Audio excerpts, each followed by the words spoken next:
Hello বন্ধুরা, আপনারা দেখছেন তাসনিম অনলাইন সেবা ইউটিউব চ্যানেল।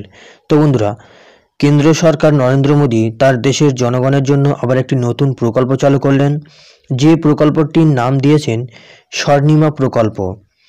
তো এই স্বর্ণিমা প্রকল্প কাদের জন্য প্রযোজ্য, কারা কারা এই প্রকল্পে আবেদন করতে পারবেন, কিভাবে আবেদন করবেন, কিভাবে এর সুবিধা ভোগ করবেন, সমস্ত কিছুর বিস্তারিত স্টেপ বাই স্টেপ আজকে আমি এই ভিডিওতে আলোচনা করব। তো বন্ধুরা, সেই জন্য আজকের ভিডিওটি স্কিপ না করে না কেটে প্রথম থেকে শেষ পর্যন্ত অবশ্যই দেখবেন, এবং আমাদের চ্যানেলটি যদি প্রথমবার ভিজিট করে থাকেন তাহলে চ্যানেলটি অবশ্যই সাবস্ক্রাইব করে রাখুন এবং পাশে থাকা বেল আইকনটি অন করে রাখুন, কারণ আমরা প্রতিনিয়ত এরকম রিলেটেড নিত্য নতুন ভিডিও নিয়ে আসি। তো চলুন দেরি না করে আজকের ভিডিওটি শুরু করা যাক। তো বন্ধুরা, দেশের মহিলা সম্প্রদায়কে স্বনির্ভর করতে নতুন প্রকল্প চালু করলো কেন্দ্রীয় সরকার। প্রকল্পটির নাম দেওয়া হয়েছে নতুন স্বর্ণিমা ঋণ। দেশের অনগ্রসর ও পিছিয়ে পড়া মহিলা শ্রেণীকে সাহায্যের হাত বাড়িয়ে দিতে প্রধানমন্ত্রীর এই উদ্যোগ। অবশ্য এর আগেও বিভিন্ন জনকল্যাণমূলক কাজে অংশীদার হয়েছে মোদী সরকার, তবে লোকসভা ভোটের আগে এই প্রকল্প বিশেষ জনপ্রিয় হয়ে উঠবে বলে মনে করা হচ্ছে। তো তাহলে প্রকল্পটা কি? নতুন স্বর্ণিমা ঋণ বা প্রকল্প।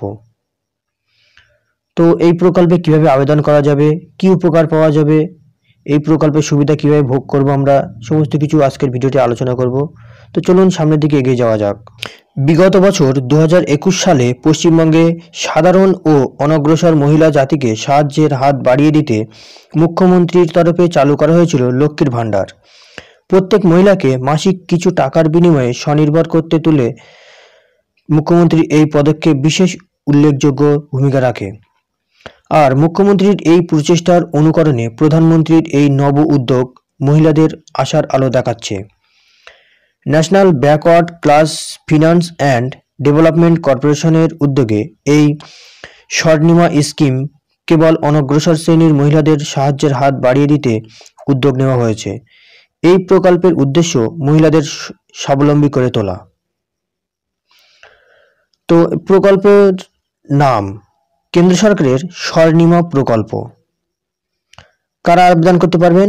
বলছে রাজ্য জুড়ে তপশিলি, এসসি এসটি ও অনগ্রসর শ্রেণী মানে যারা ওবিসি সম্প্রদায় তারা। আবেদন যোগ্যতা, এখানে আবেদন করতে গেলে বয়স হতে হবে 18 থেকে 55 বছরের মধ্যে।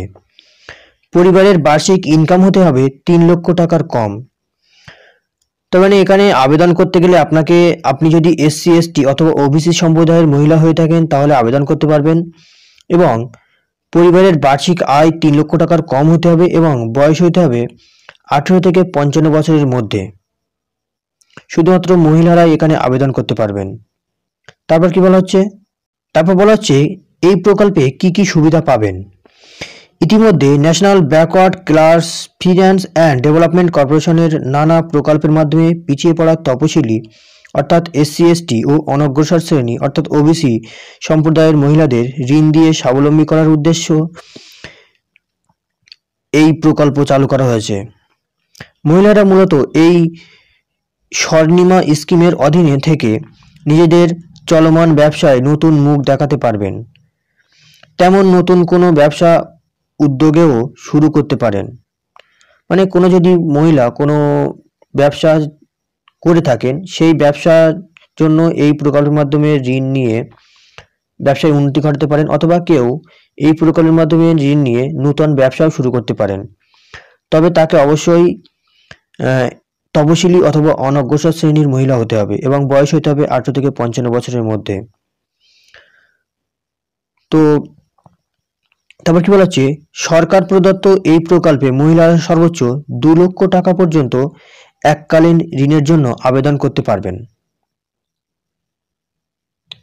তো তাহলে কি এককালীন ঋণের জন্য অন্তত 2 লক্ষ টাকা পর্যন্ত এককালীন ঋণ পাবে কোনো মহিলা যদি এখানে আবেদন করে। 2 লক্ষ টাকার অধিক ঋণের জন্য কেউ আবেদন করতে পারবে না। তারপর বলা হচ্ছে আবেদন প্রক্রিয়া, অর্থাৎ কিভাবে আবেদন করবেন। বলছে যোগ্য আবেদনকারীকে নিকটস্থ এসসিএ অফিসে যেতে হবে। মহিলাদের জন্য স্বর্ণিমা স্কিমের জন্য নির্ধারিত ফর্মে আবেদন করতে হবে।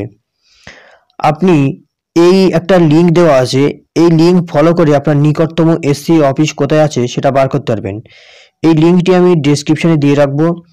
আপনার যে যার এলাকার এসসিএ অফিস কোথায় এই লিঙ্কে ঢুকে সেখান থেকে বার করে নিতে পারবেন। তো তার মানে এখানে বলা আপনাকে শুধুমাত্র অফলাইনে আবেদন করতে হবে এবং সে আবেদন করার জন্য আপনাকে এসসি অফিসে যেতে হবে। আপনার সমস্ত কাগজপত্র নিয়ে, ডকুমেন্টস নিয়ে আপনি এসসি অফিসে যেয়ে আবেদন করতে পারবেন। তো আশা করি বুঝতে পারছেন যে কিভাবে আবেদন করতে হবে। তো এই ছিল আজকের আপডেট। ভিডিওটি ভালো লাগলে ভিডিওটি একটা লাইক দিয়ে বন্ধু বান্ধব আত্মীয়ের সঙ্গে শেয়ার করে দেবেন এবং যদিও কোনো রকম কোনো কিছু বুঝতে অসুবিধা হয় আপনারা কমেন্ট করবেন, আমি আপনাদেরকে কমেন্টে সাহায্য করার চেষ্টা করব। তো ভিডিওটি প্রথম থেকে শেষ পর্যন্ত দেখার জন্য ধন্যবাদ। আপনার দিনটি শুভ হোক।